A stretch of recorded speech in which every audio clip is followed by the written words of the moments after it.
ఆంధ్ర తెలంగాణలో తక్కువ ఫీజులతో high quality results ఇస్తున్న ఏకైక సంస్థ Tirumal IAS institute. Betting app case సంచలనంగా మారుతోంది. సోషల్ మీడియాలో బెట్టింగ్ యాప్ ప్రమోట్ చేసిన వారిని పోలీసులు వదలటం లేదు.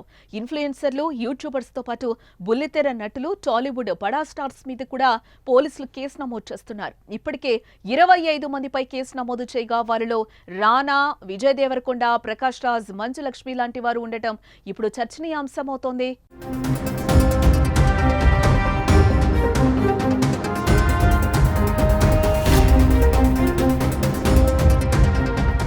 వీరే కాకుండా మరికొంతమంది ఉన్నట్లుగా తెలుస్తోంది. ఈ క్రమంలోనే ప్రముఖ యాంకర్, బిగ్ బాస్ రియాలిటీ షోలో అలరించిన శివజ్యోతికి సంబంధించిన వీడియోలు కూడా వైరల్ అవుతున్నాయి. గతంలో శివజ్యోతి బెట్టింగ్ యాప్ ప్రమోషన్స్ చేయడంతో వాటిని పలువురు సోషల్ మీడియా వేదికగా షేర్ చేసి శివజ్యోతిపై చర్యలు తీసుకోవాలని కోరుతున్నారు.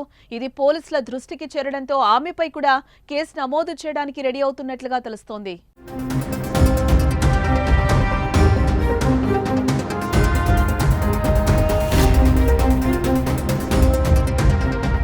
కేవలం శివజ్యోతి అనే కాదు, చాలా మంది ఈమె లాంటి సెలబ్రిటీలు డబ్బుల కోసం కక్కుర్తి పడుతూ ప్రమాదకరంగా మారిన ఇలాంటి బెట్టింగ్ యాప్లను ప్రమోట్ చేసిన వారందరిపై చర్యలు తీసుకోవడానికి రంగం సిద్ధమవుతోంది. కేసులో నమోదైన వారిలో ఇప్పటికే కొందరిని విచారించారు. గురువారం విష్ణుప్రియ ఈ రోజు తన లాయర్తో కలిసి పంజాగుట్ట పిఎస్కు విచారణకు హాజరయ్యారు. తన అడ్వకేట్తో కలిసి ఆమె విచారణకు హాజరయ్యింది. ముఖం కనిపించకుండా తలకు స్కార్ఫ్తో విష్ణుప్రియ విచారణకు హాజరయ్యింది. విష్ణుప్రియ మొబైల్ పోలీసులు సీజ్ చేసినట్లుగా అయితే సమాచారం.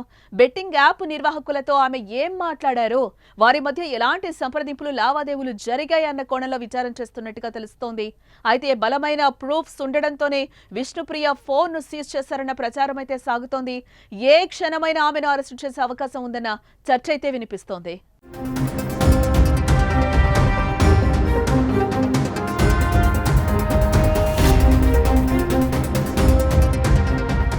ఇక బెట్టింగ్ యాప్ల వల్ల ఎంతో మంది జీవితాలు నాశనమవుతున్నాయి. సంపాదించిందంతా జూదమాడి కుటుంబాన్ని రోడ్డుకి ఇడుస్తున్నారు. మరో గతి లేక చనిపోవడం, చంపేయడం జరుగుతోంది. ఇంత జరుగుతున్నా సెలబ్రిటీలు మాత్రం బెట్టింగ్ యాప్ ప్రమోషన్స్ ని భారీగానే చేశారు.